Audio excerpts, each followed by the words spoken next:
सपा प्रत्याशी का पर्चा प्रशासन ने किया खारिज। भाजपा एमएलसी प्रत्याशी ने खुद को किया निर्विरोध विजेता घोषित। आपको बता दें, अलीगढ़ एमएलसी सीट से सपा प्रत्याशी जसवंत सिंह यादव के वकील ने बताया कि बिना किसी ठोस कारण के प्रशासन ने ये मन बना लिया है कि सपा प्रत्याशी को चुनाव नहीं लड़ने देना है।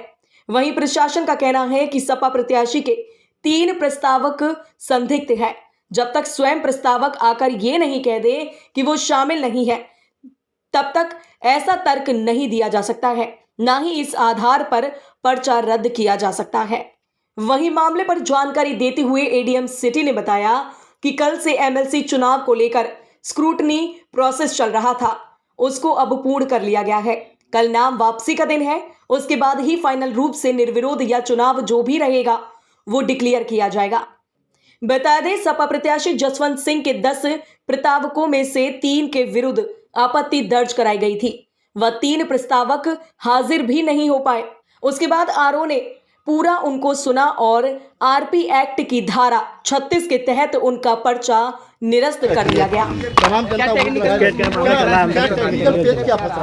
ऐसा है, पेच कुछ नहीं फंसा है, लेकिन अब अधिकारियों ने मन बना लिया है कि ये समाजवादी का पर्चा खारिज करना है।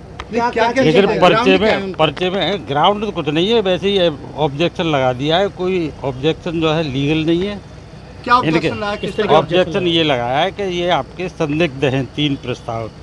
अगर संदिग्ध उस स्थिति में माने जाते हैं जब प्रस्तावक आगे स्वयं कहे कि ये मैंने साइन नहीं किए है। एक अगर कोई थर्ड पर्सन कहता है कि ये संदिग्ध हैं, तो उस स्थिति में जो है पर्चा खारिज नहीं किया जा सकता। उन तीनों संदिग्ध के 2 लेडीज हैं और एक प्रमोद कुमार जेंट्स। तो कल जैसे कल 2 प्रस्तावक पेश भी किए थे आपने? 2 पेश कर दिए थे और अब एक किसी कारणवश नहीं आ पा रहा है। अब क्या कारण है ये तो अच्छा, नियम क्या है? अगर नहीं आ पाता तो क्या पर्चा खारिज नहीं किया जा सकता इस बेस पर। तो अब क्या खारिज हो रहा है? नहीं, अब क्या निर्णय लेंगी ये तो मैडम ले रही है। हमने अपना वो साक्ष्य दे दिया है, बहस कर दी है हमने। प्रस्तावक हैं प्रमोद, वो कहाँ हैं? आपकी कोई जानकारी? हमारी जानकारी में नहीं है। प्रमोद जाने या उसके जो कैंडिडेट है। किस नजरिए से हम देखें इसको, जो कार्रवाई अब चल रही है? ये प्रशासन के दबाव में चल रही है सारी कार्रवाई। वकील साहब, क्या नाम है आपका? यदुवीर सिंह यादव एडवोकेट। किसके वकील हैं आप? अब हम जसवंत सिंह के। महाभारत के बाद जैसे लग रहा था वैसा ही लग रहा है।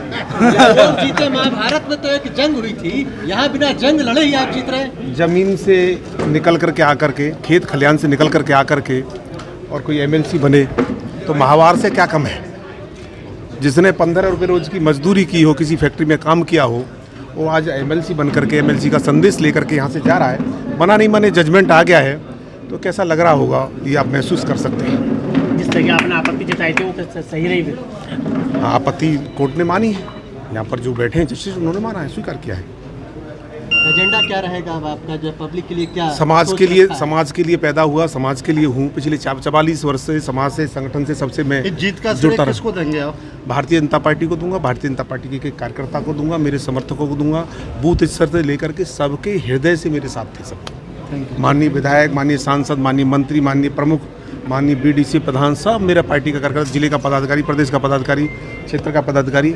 और मैं प्रदेश नेतृत्व को भी आभार व्यक्त करूँगा। आदरणीय परम श्रद्धेय सत्येंद्र देव जी जो मेरे गुरु भी हैं, मार्गदर्शक भी, आदरणीय सुनील बंसल जी, आदरणीय कर्मवीर जी भाई साहब जो बहुत ही स्नेह करते हैं, आदरणीय योगी आदित्यनाथ जी, और विशेष रूप से जिनका आशीर्वाद रहता है, ऐसे उत्तर प्रदेश के डिप्टी सीएम आदरणीय दिनेश शर्मा जी में से सभी प्रदेश और केंद्रीय नेतृत्व को बहुत बहुत आभार व्यक्त करता हूँ, धन्यवाद करता हूँ। तो स्क्रूटनी का पार्ट अभी जो हमारा अलीगढ़ का एमएलसी चुनाव का था, वो कल से स्क्रूटनी प्रोसेस शुरू हुआ था और उसको कंप्लीट किया गया है। कल अभी नाम वापसी की तिथि है, उसके बाद ही हम लोग अपना नॉमिनेशन का फाइनल रिपोर्ट जो है सीईओ ऑफिस और ईसीआई ऑफिस को भेजेंगे। क्या माना जाए आज के परीक्षण से कि जीत लगभग है? इसमें सपा के प्रत्याशी जो थे श्री जसवंत सिंह जी, उनके जो प्रपोजर्स थे 10, उसमें 3 लोगों के नाम पे आपत्ति विपक्षी के द्वारा दायर किया गया। तो उसके क्रम में सारा परीक्षण किया गया और उसमें एक प्रपोजर के सिग्नेचर या जो भी चीज़ें थी वो हाजिर भी नहीं हो पाए।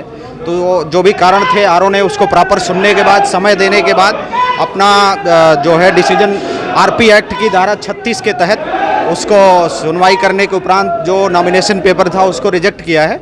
बाकी हमारा विड्रॉल का डेट कल है। सारी प्रक्रियाएं पूरी होने के बाद हम नॉमिनेशन को फाइनली अपने सीईओ ऑफिस और ईसीआई ऑफिस को भेजेंगे। कल के बाद ही मिल पाएगा। जी कल के बाद ही मिल पाएगा। हाँ, जो भी वो होंगे वो कल विड्रॉल का प्रोसेस पूरा होने के बाद, समय पूरा होने के बाद ही बाकी चीज़ें घोषित होंगी। हाँ, रिजेक्टेड। हाँ, वो जो आरपी एक्ट की धारा है 36 उसके तहत आरओ ने अपना पर्चा जो है रिजेक्ट किया है। जो प्रस्तावक थे प्रमोद कुमार उन्होंने शपथ पत्र दिया है अंदर के हमारा फर्जी किए गए हमारे नहीं, ऐसा नहीं संज्ञान में है हमारे, लेकिन जो भी है सारी चीज़ें सुनवाई होने के उपरांत ही आज का समय भी दिया गया था। उन लोगों के अनुरोध पर दिया गया था कि 10 बजे का समय हमें दे दिया जाए, तो जो एक प्रस्तावक जिन पे आपत्ति है वो उनको हाजिर कराया जाएगा, तो वो नहीं हो सका। इसकी वजह से वो इस वजह से पर्चा खारिज कर। उसमें प्रॉपर रीजंस हैं, वो आरओ का डिसीजन होता है। उन्होंने प्रॉपर समय देने के बाद सारी चीज़ों संलग्न प्रपत्रों का अध्ययन करने के उपरांत डिसीजन लिया है। Thank you sir.